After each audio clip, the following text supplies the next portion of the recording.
प्यारे दोस्तों, आपका स्वागत है मेरे एपिसोड नंबर 9 में उज्जैन सीरीज़ के, जिसमें कि आज मैं इंदौर में हूँ और ये मेरा ओमकारेश्वर का ब्लॉग है। तो हम सुबह गढ़काली व काल भैरव जी के दर्शन करके हम निकल गए थे सीधा इंदौर।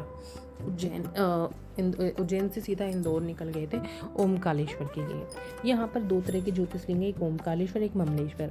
और यह पुल पूरा ओम, ये मंदिर ओम के आकार में है, नदी भी ओम के आकार में है और इसके तट की साइड में शिप्रा नदी ही बहती है।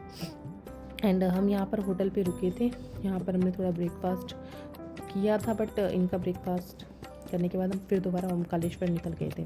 ओमकारेश्वर पहुंचने के बाद हम सबसे पहले, आपको पता है गाड़ी के साथ जाएंगे तो पार्किंग ढूंढेंगे, और हमारा दिल्ली से उज्जैन का इतना लंबा ट्रिप था कि हमें 3-4 दिन अप्रॉक्स लग गए थे यहाँ पर।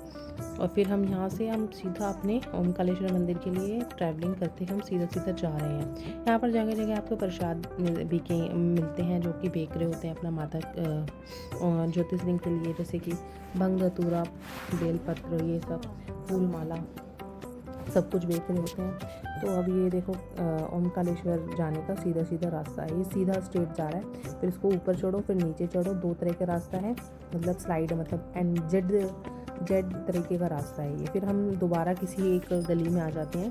फिर यहाँ पर भी एक पार्किंग है, उसको बोल रहे थे कि वो ओमकारेश्वर की पार्किंग है। ओमकारेश्वर और ममलेश्वर दोनों में आपको पार्किंग मिलेगी, बट हमने अपनी गाड़ी ममलेश्वर पार्किंग में खड़ी करी थी क्योंकि हमें वहाँ से रिटर्न दिल्ली जाना था।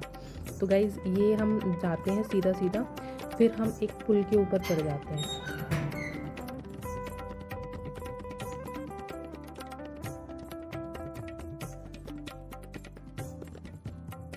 ये जो स्टेट पुल है, इससे हम दोबारा एक पुल पे आ जाते हैं।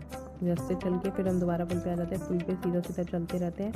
जैसे हम सीधे चलते रहेंगे तो हमारे दर्शन होने लगेंगे।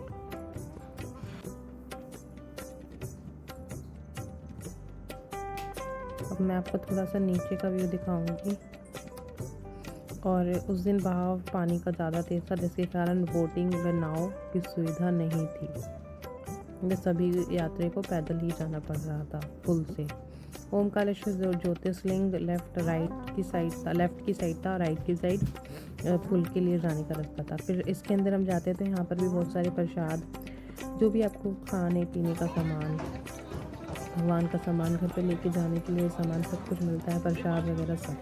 तो हम सीधा चलते रहते हैं और फिर हम पहुँच जाते हैं ओमकारेश्वर मंदिर। सबसे पहले हम, जैसे हमें दिखता है ना कि जीने आ गए हैं ऊपर चढ़ने के लिए, वैसे हम प्रसाद वगैरह ले लेते हैं। प्रसाद वगैरह लेने के बाद फिर दोबारा हम सीधा चलने लगते हैं, क्योंकि अभी काफ़ी ऊपर जाना है। और ऊपर जाते के साथ ही हमने देखी बहुत ज़्यादा भीड़, तो हमने VIP दर्शन किए थे और VIP दर्शन हमारे बहुत अच्छे हो गए थे। आप देख सकते हैं कितना ज़्यादा रश है। तो हमने पंडित को हायर किया और वहाँ पर VIP दर्शन किए, अपनी पर्ची निकलवाई।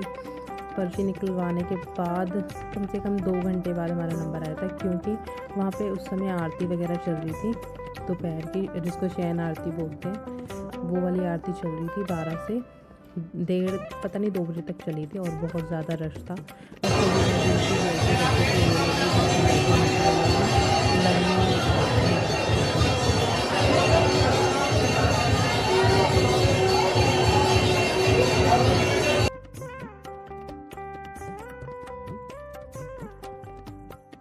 तो दोस्तों, VIP लोगों के लिए अलग लाइन थी और वैसे नॉर्मल लोगों के लिए अलग, बट अंदर जाके सब मिक्स हो जा रहे थे, जो VIP लोगों के लिए, अनVIP लोगों के लिए। और ये ना, अंदर जाते हुए मैंने थोड़ी सी क्लिप ली थी, उसके बाद अंदर से मैं दर्शन नहीं हुआ था। और ये हमारा अंदर से दर्शन दिया था। और बाहर निकल के, तो दोस्तों, जैसे VIP दर्शन में एक पूजा कराई जाती है, तो शिप्रा नदी के किनारे हमारी एक पूजा भी कराई गई थी और हमारे सारे भगवान के देवी देवताओं के सबके नाम लिए गए थे। वह पूजा करने के बाद हम नीचे आ गए थे और वो सब मैंने रिकॉर्ड नहीं किया था, क्योंकि मैं पूजा में इतना मगन हो गई थी कि मुझे वीडियो का बिल्कुल सूझ ही नहीं रहा था। और हमारे बहुत अच्छे दर्शन हुए ओमकारेश्वर जी ज्योतिर्लिंग के। हमारे इतने अच्छे दर्शन हुए कि मैं आपको बता नहीं सकती। और हमारा ब्लॉग जिन्होंने देखा है वो प्लीज़ लाइक और कमेंट करें और चैनल को सब्सक्राइब करना ना भूलें। और ये मेरे थी ओमकारेश्वर जी के साथ एक सुंदर सी फ़ोटो। Bye guys.